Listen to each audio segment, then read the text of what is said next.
of this new cycle, and we're starting this week off with a 3-position snatch. So it's going to be 1 full snatch from the ground.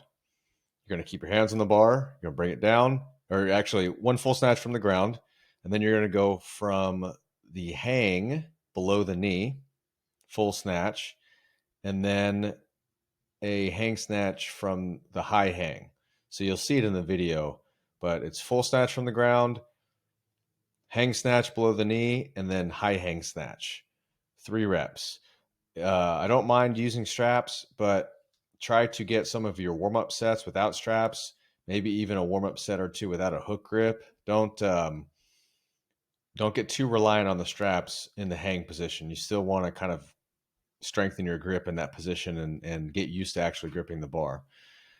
Following that up with snatch, halting deadlift plus snatch pull. So the demo video will be a halting deadlift, but then you'll just follow that up with a traditional snatch extension or snatch pull, where you elevate into triple extension at the top of the movement. But the snatch halting deadlift will teach you how to kind of stay over the bar and use your legs to push off of the ground. And that's 2 halting snatch deadlifts plus 1 snatch pull.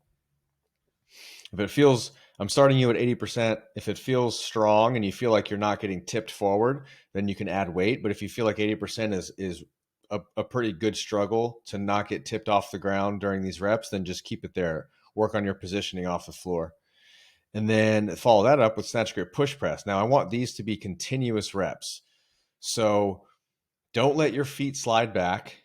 It's a snatch push press with the bars on your back. You can come up on the balls of your feet, but don't let your feet slide back with each repetition. But I want them to be continuous. So to bring the bar down to your back, go right into the next dip, drive into your snatch push press, bringing the bar down, going right into your dip, snatch push press.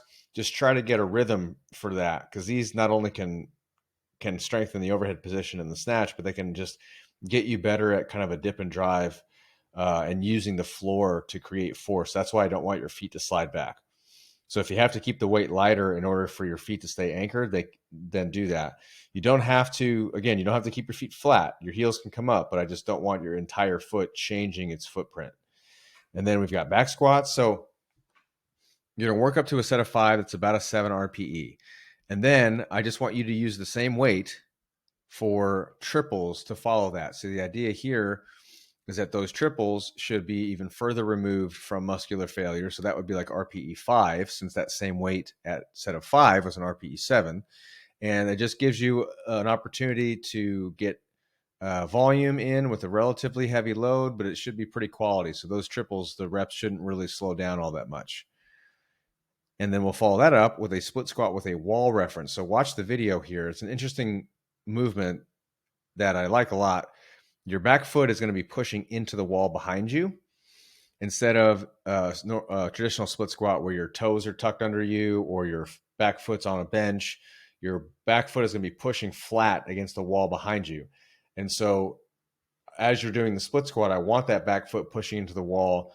And what that does is it pushes your entire body kind of forward over that front leg as you're going down. So that front leg is taking horizontal and a vertical load there through the ground. And I think you'll really, really feel it in the legs. Good exercise. And we're taking those up to a pretty challenging rep. So get used to it. Use your body weight at first, get kind of comfortable with the movement, and then you can load.